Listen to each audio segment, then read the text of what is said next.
नशे में धुत होकर गलत कमरे में चली गई थी। उसने उस आदमी को जो हमेशा से महिलाओं से दूर रहता था अपना दोस्त समझ लिया। फिर दोनों ने साथ में रात बिताई। सुबह जब लड़की की आंख खुली तो उसे एहसास हुआ कि उसने बहुत बड़ी गलती कर दी है। शर्म और डर के मारे वो बिना कुछ कहे वहाँ से भाग निकली, लेकिन घर पहुँचते ही उसे एहसास हुआ कि उसका पूरा शरीर दर्द कर रहा है। उसे लगा शायद उस आदमी की वजह से वो किसी बुरी बीमारी का शिकार हो गई है। घबराकर वो जांच के लिए अस्पताल पहुंच गई, लेकिन लड़की को बिल्कुल भी अंदाजा नहीं था कि आदमी भी अपनी माँ के कहने पर किसी लड़की से मिलने अस्पताल आया हुआ था। लेकिन आदमी के दिमाग में तो सिर्फ रात वाली लड़की ही घूम रही थी, इसलिए उसने अपने आदमियों को उस लड़की की जानकारी जुटाने भेज दिया। लेकिन अगले ही पल वो लड़की खुद उसके सामने आ गई। हालांकि बीच में एक पर्दा था, फिर भी आदमी ने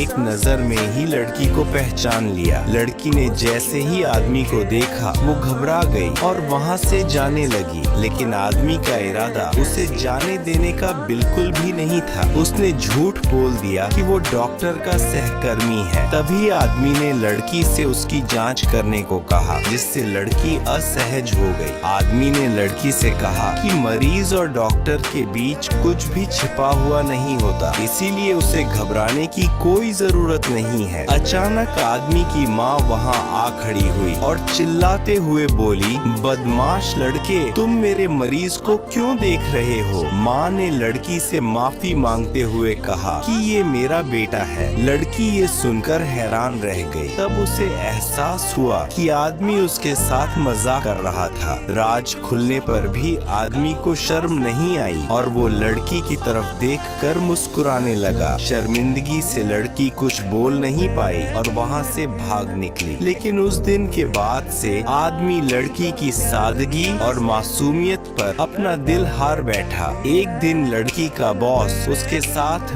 बदतमीजी कर रहा था। अचानक आदमी वहाँ आ पहुँचा और उसने बॉस को अच्छी तरह सबक सिखाया और चेतावनी दी, लड़की से दूर रहना। फिर लड़की से कहा कि वो आगे से किसी पर भरोसा ना करे और अपने लिए खुद लड़ना सीखे। डरी और सहमी हुई लड़की ने आदमी को ही एक जोरदार थप्पड़ जड़ दिया, पर इस थप्पड़ ने आदमी के अंदर का प्यार जगा दिया। वो बिना कुछ सोचे समझे लड़की को अपनी बाहों में उठाकर ले गया।